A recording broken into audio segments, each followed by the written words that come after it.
Hey there everyone, this is Decadence Reviews, and welcome to my first video game review. Today, I'm going to be reviewing Spyro the Dragon, a game that is pretty dear to my gamer heart. Oh, this game.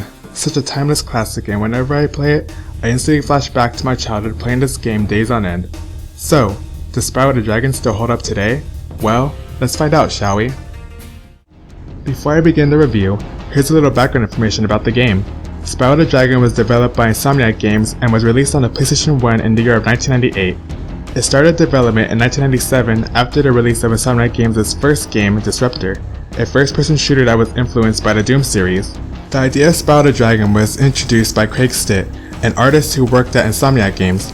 The creators wanted a game that could appeal to a wide audience. Despite a few criticisms, the game received relatively positive reviews, so it was inevitable that they would begin work on a sequel. Anyway, let's get on to the review.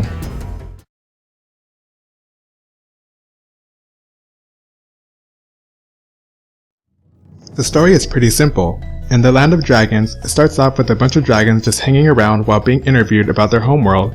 Everything goes fine until a character named Gnasty Gnorc was brought up by the interviewer. One of the dragons insulted him by claiming that he was no threat, and on top of that, ugly.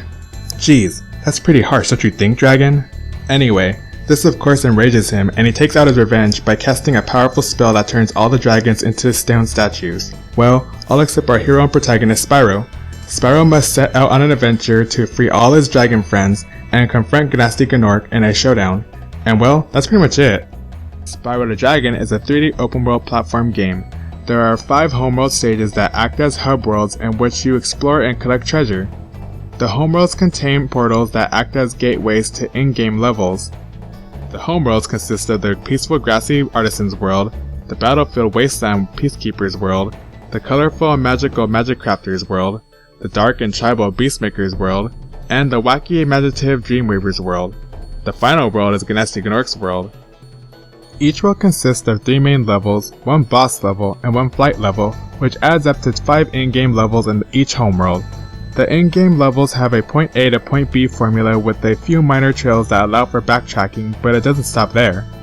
There are dragon statues scattered in each level that need to be freed in order to progress further in the game. As you rescue them, they will offer you hints and tips on how to progress through the game. As the rest of the dragons, well, they will say one of the most infamous one-liners of all time in classic gaming.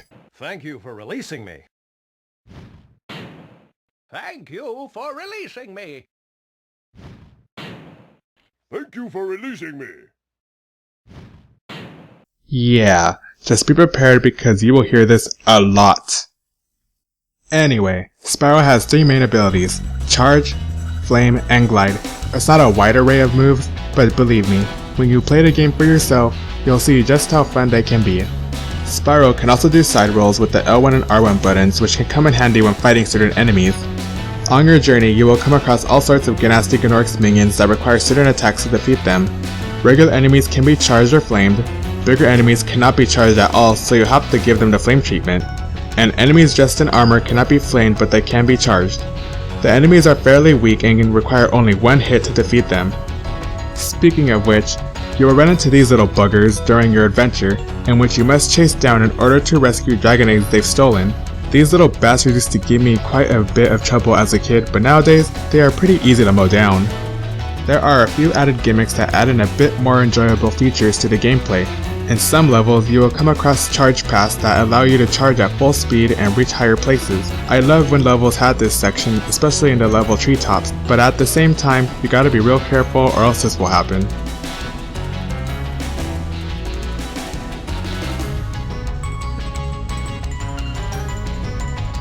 Also, in some levels you will get the temporary power of Super Flame, which allows you to defeat armored enemies with your flame attack, as well as open iron chests except the ones that require a key. You don't have a life bar, but instead, Spyro's little friend Sparks the Dragonfly will act as your life force. Why that is, I will never know, but do you honestly care? Anyway, every time you take a hit, Sparks' color changes until he disappears completely. What this means is that if you take 1 more hit, you will die. However, you can replenish Sparks' health by feeding him butterflies that appear from defeating little animals that roam around the level. The flight levels have you fly around a course collecting 4 groups of 8 different targets. In order to get all the treasure in the stage, you must complete all the objectives within the time limit. Don't worry though, because as you collect your targets, it will add on 1 to 3 extra seconds to your time limit. You must also avoid touching the water below because it results in an instant death since poor little Spyro can't seem to swim. I feel your pain, Spyro. I really do. But other than that, after you work out a pattern to follow, they are fairly easy to complete. Speaking of which, what are the boss battles like? Honestly, I have to use the term boss loosely. They are pathetically easy and aren't a threat at all. I think the reason for this was because they wanted to make the game easy for kids, which I understand, but there's a fine line between easy and too easy. However, since this was the first game, I won't hold it against them since it felt like they weren't sure how to handle the boss fights at the time. The graphics look pretty good for a PlayStation 1 game, with some of the other platform type games released in 1998, like Crash Bandicoot Warped, Gex Enter the Gecko, and Nintendo 64's Banjo-Kazooie. The game looks rather decent. The only thing that looks a little strange is how the water was rendered. It looks like a pool of goopy jello or something. I do like the art style of the game very much. It has a mixture of cartoon, fantasy, and medieval tones. I have to give extra props to the level designers on how much detail they put into their levels. All the homeworlds are pretty unique and different from each other where they don't feel like rehashed copies. Unfortunately, they do feel a little lifeless due to having no inhabitants when you compare them to the other games, but still, I did enjoy exploring them. My personal favorite homeworld is probably Dreamweaver's because it's so fantasy-like and imaginative with calming and gorgeous scenery. It's definitely a place I would love to explore if it was real. Character movements in the cutscenes are pretty stiff and aren't animated too well, but again, this was the first game, so I feel it's wrong to judge it on that. However, Spyro's movements are pretty neat and he has both a good walking and charging animation. I don't recall experiencing any slowdowns and the load screens loaded pretty quickly. Spyro as a character, he's not very likable honestly. He comes off as rude and obnoxious in this game, so it makes it kinda hard to like him. I realized they were trying to give him that edgy attitude that was so prevalent during the 90s, but the problem with this is that if you base a character solely on attitude, you highly risk making said character unlikable. Spyro is voiced by Carlos Alazraqui. I'm sorry if I mispronounced his last name. Anyway, he is a pretty decent voice actor who's voiced characters like Mr. Crocker from The Fairly OddParents, Rocco from Rocco's Modern Life, and for you other 90s kids out there, Gidget the Chihuahua who was the mascot of Taco Bell.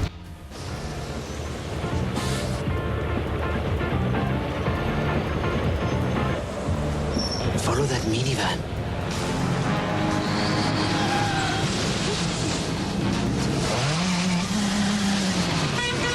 Hungry, baby.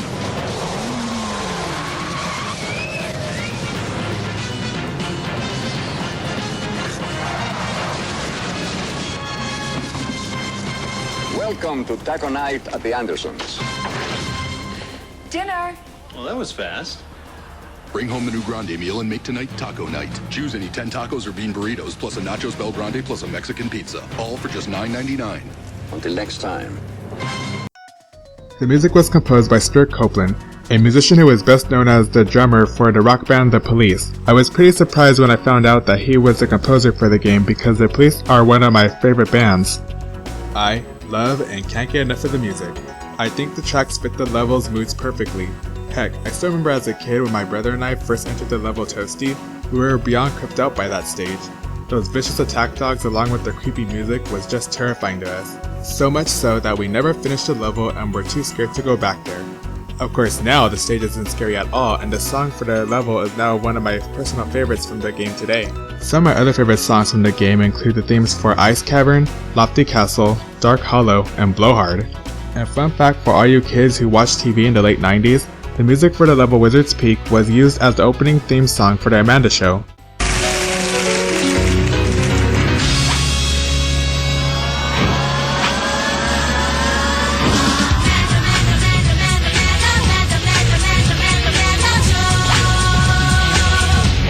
Yep, I was pretty surprised when I found this out. Moving on, the sound effects are pretty good and fit the game's cartoony nature. The voice acting though is pretty bland in my opinion. Like I said, Spyro has this obnoxious sounding voice that makes it hard to like him. The voices for the other dragons you release are okay, but nothing groundbreaking by any means. So does Spyro the Dragon have any replay value? Yes, but not much. After you play through the game and defeat Gnasty Gnorc, if you haven't freed all 82 dragons, collected all 14,000 of the stolen gems, or collected all of the stolen dragon eggs, you can revisit all the levels and collect anything you missed. After you collect everything, a level in Gnasty Gnorc's world will open up called Gnasty's Loot, where you get to collect the remaining 2,000 gems. This stage is just awesome and fun to play through, but you'll most likely complete it pretty quickly. After you complete the level, you will get to view a secret ending cutscene. I don't think a full completion of this game is necessary unless you enjoy completing games at 100%. Otherwise, this is pretty much a one and done game. So does Spyro the Dragon still hold up today? Honestly, it pains me to say it, but no, it does not. When you compare it to its sequels, it just shows how bare bones this game really was. The sequels improve a lot with the gameplay and contain more content. My nostalgia for this game is through the roof, considering it was the second game I ever played on a console. The nostalgia is what keeps me coming back to replay this game at least once every year. But it's very hard for me to recommend this game to anyone else unless you enjoy playing old games, which is something I personally enjoy doing myself. What I love about Spyro the Dragon is the overall feeling the game has. The cartoony tones with fantasy medieval themes and how the levels were designed with such detail was pretty great for its time. So with all that said, my final score for Spyro the Dragon is an average score of 3 out of 5. By no means is this game bad. It's a game that is worth the play if you haven't already. As much as I really like this game, I have to be realistic and acknowledge the issues the game has. Spyro the Dragon suffers from being the first in the series, but still, Insomniac Games did a good job and I'm glad they made this game. Next time, I'll be reviewing the sequel Spyro the Dragon 2 Ripto's Rage, a game that I honestly missed out on during my childhood, but I'll explain more on that later. Thanks for viewing my review of Spyro the Dragon. I hope that you enjoyed it. What do you guys think? Did you grow up with this game? Have any fun memories you'd like to share? Any favorite level? Please leave a comment and give a thumbs up if you like this video. A lot more reviews are on the way, so if you want to see more, hit the subscribe button for more upcoming content. Thanks again for watching, and for now, take care.